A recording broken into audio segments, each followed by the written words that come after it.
మానసిక శాస్త్రవేత్త చెప్పే మాట ఏంటంటే, ఒక స్త్రీ గర్భము దాల్చిన నాట నుండి ఒక పరిపూర్ణమైన స్త్రీగా తను ప్రవర్తించటం నేర్చుకోవాలి. గర్భం దాల్చింది, 9 మాసాలు మోసింది, ఓ కుమారును కుమార్తెను కన్నది. ఒక భక్తుడు చెప్తాడు, పుట్టినప్పటి నుంచి 3వ సంవత్సరం వరకు వాడు నైతిక విలువలు నేర్చుకునేదైనా, మంచితనం నేర్చుకునేదైనా, కోపం నేర్చుకునేదైనా ఈ 3 సంవత్సరాల లోపే అన్ని పిల్లలు నేర్చేసుకుంటారట. మనం ఏమనుకుంటామంటే, చిన్న పిల్లలకి ఏం తెలుస్తాయండి, పెద్ద ఎరిగిన తర్వాత వాళ్ళే తెలుసుకుంటారండి.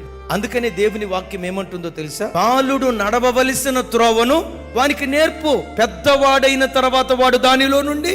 ఎప్పుడు నేర్పాలి? వాడు బాలుడుగా ఉన్నప్పుడే వాడికి నేర్పాల్సినవన్నిటినీ తల్లిదండ్రులు నేర్పాల్సిన బాధ్యత ఉంది. 3 సంవత్సరాల లోపే అన్నీ నేర్చుకుంటాడట. 14వ సంవత్సరం వచ్చేసరికి పూర్తిగా ఎదిగిన చెట్టులాగా మారిపోతాడట. 17వ సంవత్సరం వచ్చేసరికి తల్లిదండ్రులు ఆ ఫలాలు కోసుకుంటూ ఉంటారు.